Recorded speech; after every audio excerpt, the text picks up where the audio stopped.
Hello everyone, welcome back to my channel. तो friends, आंवले का सेवन हम चाहे जैसे भी करें, ये हमारी सेहत के लिए बहुत ही ज्यादा फायदेमंद होता है। इन दिनों बाजार में एकदम हरे भरे ताजे आंवले भर भर के आ रहे हैं। तो आज मैं आप सभी के साथ बहुत ही टेस्टी आंवले का एकदम खट्टा मीठा और चटपटा अचार की रेसिपी शेयर करने जा रही हूँ, जिसे कि हमें धूप में रखने की बिल्कुल भी जरूरत नहीं पड़ेगी। बनाने के तुरंत बाद ही इसे हम खा पाएंगे और इसे आप लंबे समय के लिए, 1-2 साल के लिए आराम से स्टोर भी कर सकते हैं। ये बिल्कुल भी खराब नहीं होता है। तो चलिए फ्रेंड्स, रेसिपी शुरू करते हैं। तो मैंने यहाँ पर 300 ग्राम ये आंवला लिया है और इस आंवले को मैंने आधे घंटे के लिए पानी में डुबो कर रखा था, ताकि इसके अंदर का जो कालापन है वो थोड़ा कम हो जाए। उसके बाद इसे मैंने 2 से 3 बार रगड़ के अच्छे से धो लिया है। और जब भी आप ये अचार वाला आंवला बनाएं तो आप ध्यान रखें कि ये कहीं से भी सड़ा गला ना हो। अगर ये खराब होगा तो अचार जो है वो जल्दी खराब हो जाएगा, हम उसे लंबे समय तक फिर स्टोर नहीं कर पाएंगे। अब हम ये जो आटा वाली छलनी होती है इसे ले लेंगे इनको स्टीम करने के लिए। अगर आपके पास स्टीमर है तो आप उसमें भी इसको पका सकते हैं, या फिर अगर आपके पास जाली वाली थाली है तो उसमें भी बहुत आसानी से स्टीम कर सकते हैं। और इधर पानी भी बढ़िया से उबल रहा है। अब इसके ऊपर मैंने ये जाली रख के इसको ढक दिया है और मीडियम फ्लेम पर इसे 15 मिनट के लिए पका लूंगी मैं, ताकि आंवला जो है वो अच्छे से पक जाए। 15 मिनट हो चुके हैं और देखिए आंवले का जो कलर है वो पूरी तरह चेंज हो चुका है। चाकू से ऐसे चेक करके देखा है तो देखिए आंवले अच्छे से पक के सॉफ्ट हो चुके हैं। ये पूरी तरह रेडी है। ठंडा होने के लिए इसे हम साइड में रखेंगे और कम से कम इसे 1 घंटे के लिए ऐसे ही छोड़ देंगे, ताकि ऊपर का जो भी मॉइस्चर है वो पूरी तरह से खत्म हो जाए। और जब तक इधर ये ठंडा हो रहा है, हम अचार का मसाला बनाकर तैयार करेंगे। तो इसके लिए कढ़ाई को मैंने गर्म करके रखा है। जैसे ही हल्का गर्म हो जाए तो हम इसमें 2 छोटी चम्मच सौंफ डालेंगे। साथ ही हम इसमें 1 छोटा चम्मच जीरा डालेंगे और 2 छोटी चम्मच साबुत धनिया डालेंगे। आधा छोटा चम्मच मंगरेला, जिसे हम कलौंजी भी बोलते हैं।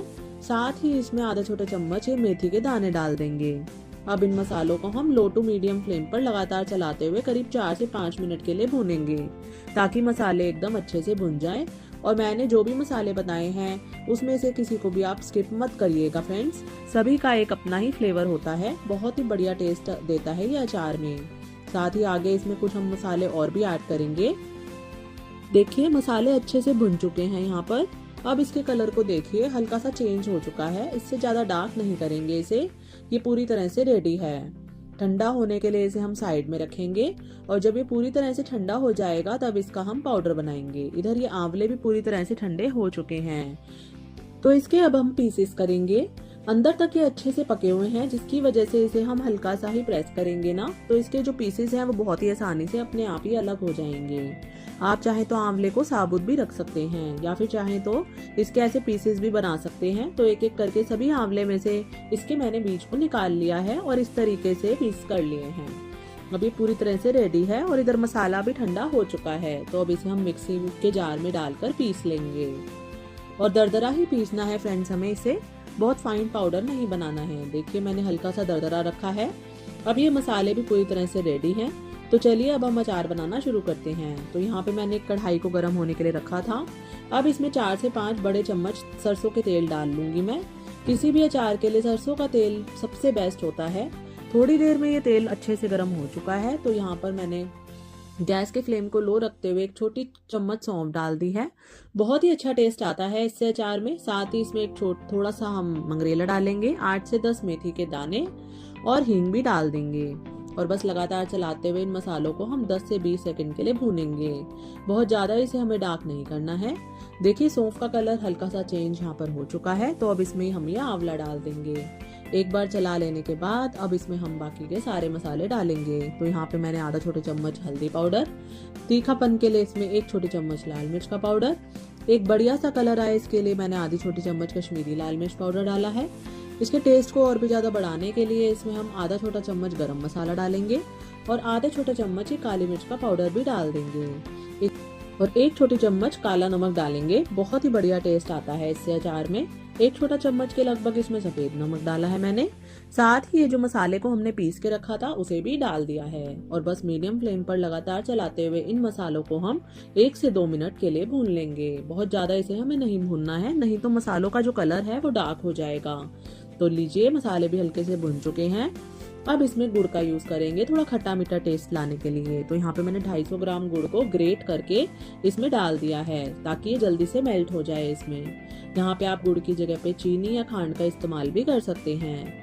तो कोशिश करें यहाँ पे, पर कोशिश यही करें कि गुड़ ही डालें इसमें क्योंकि वो हेल्दी होता है। अब यहाँ पे हम गैस की फ्लेम को मीडियम रखेंगे और इसे लगातार चलाते हुए तब तक पकाएंगे जब तक गुड़ पूरी तरह मेल्ट ना हो जाए। और यहाँ पे आपको एक बात का खास ध्यान रखना है कि इस अचार को बनाने के लिए हमें यहाँ पे एल्युमिनियम या फिर पीतल का या फिर लोहे का बर्तन यूज नहीं करना है। आप यहाँ पे स्टील का बर्तन ही यूज करें, फिर कोई भी नॉन स्टिक बर्तन यूज कर सकते हैं क्योंकि एल्युमिनियम, पीतल या फिर लोहे के रिएक्शन में से इसका जो टेस्ट है ना वो पूरी तरह से खराब हो जाता है। तो इसलिए इस बात का ध्यान रखें, खास ध्यान रखें कि आप स्टील का या आप नॉन स्टिक बर्तन ही इस्तेमाल करें। अब यहाँ पर हम मीडियम फ्लेम पर इसे 7 से 8 मिनट के लिए पकाएंगे ताकि गुड़ की जो चाशनी है वो थोड़ी गाढ़ी हो जाए। ध्यान रखें कि हमें इसमें पानी बिल्कुल भी नहीं डालना है। आंवला जो है वो धीरे धीरे अपने जूस को रिलीज करेगा और ये जो चाशनी है वो थोड़ी पतली हो जाएगी और जैसे जैसे ये पकेगा फिर से चाशनी गाढ़ी हो जाएगी। बीच में आप इसे 1-2 बार चलाते भी रहें। तो लीजिए, इसे पकते हुए 7 से 8 मिनट हो चुके हैं और ये भी अचार पूरी तरह से रेडी हो चुका है। इसकी कंसिस्टेंसी को देखिए, एकदम परफेक्ट है। अभी ये फिलहाल गर्म है, उसकी वजह से आपको ये थोड़ा पतला लग रहा होगा, लेकिन जैसे जैसे ये ठंडा होगा थोड़ा और थिक हो जाएगा। अगर आप इसे ज्यादा गाढ़ा कर देंगे तो ठंडा होने के बाद ये अचार वो बिल्कुल ही जम सा जाएगा। तो ठंडा करने के बाद इसे हम ऐसे ही छोड़ देंगे। इसे हमें ढकना नहीं है, इस बात का आप ध्यान रखें क्योंकि अगर आप इसे ढकेंगे तो ऊपर से स्टीम बनेगी और पानी जो है वो नीचे गिरेगा। फिर अचार जो है वो लंबे समय तक टिकेगा नहीं, वो जल्दी खराब हो जाएगा। और जब ये पूरी तरह ठंडा हो जाए उसके बाद ही इसे जार में हम डालेंगे। तो मुझे यहाँ पे करीब 8 से 10 घंटे हो चुके हैं और देखिए अब ये कितना ज्यादा थिक हो चुका है। सभी मसाले एकदम बढ़िया इसके अंदर रम चुके हैं और अब हम इसको जार में ट्रांसफर कर लेते हैं स्टोर करने के लिए। एकदम सूखा हुआ और एकदम साफ सुथरा आपको कांच का जार लेना है। ध्यान रखना है कि इसमें मॉइस्चर बिल्कुल भी नहीं होना चाहिए। जो आप चम्मच यूज कर रहे हैं वो भी एकदम सूखा और साफ सुथरा होना चाहिए। और जब भी आप अचार को खाने के लिए निकाल रहे हैं तो उस समय भी आपको इस बात का ध्यान रखना है कि जो चम्मच है वो एकदम सूखा हुआ होना चाहिए। अचार में मॉइस्चर बिल्कुल भी नहीं जाना चाहिए। इसे हम लंबे समय के लिए स्टोर नहीं कर पाएंगे। अगर ऐसा आपने गलती करी तो एक बार में ज्यादा बनाकर आप इसे रूम टेम्परेचर पर ही 1-2 साल के लिए आराम से स्टोर कर सकते हैं। ये जल्दी खराब नहीं होता है। या फिर आप चाहें तो इसे फ्रिज में भी स्टोर कर सकते हैं। तो लीजिए फ्रेंड्स, ये बहुत ही ज्यादा हेल्दी और टेस्टी, एकदम खट्टा मीठा चटपटा सा अचार पूरी की तरह से बनकर तैयार हो चुका है। आप इस आंवले के खट्टे मीठे अचार को जरूर ट्राई कीजिए और मुझे कमेंट्स करके जरूर बताएं कि आपका अचार कैसा बना। अगर मेरी वीडियो आपको पसंद आई तो मेरी वीडियो को लाइक करें फ्रेंड्स, मेरे चैनल को सब्सक्राइब करना ना भूलें। मैं आपको मिलती हूँ अगली वीडियो में बहुत ही बढ़िया रेसिपी के साथ। तब तक के लिए बाय बाय।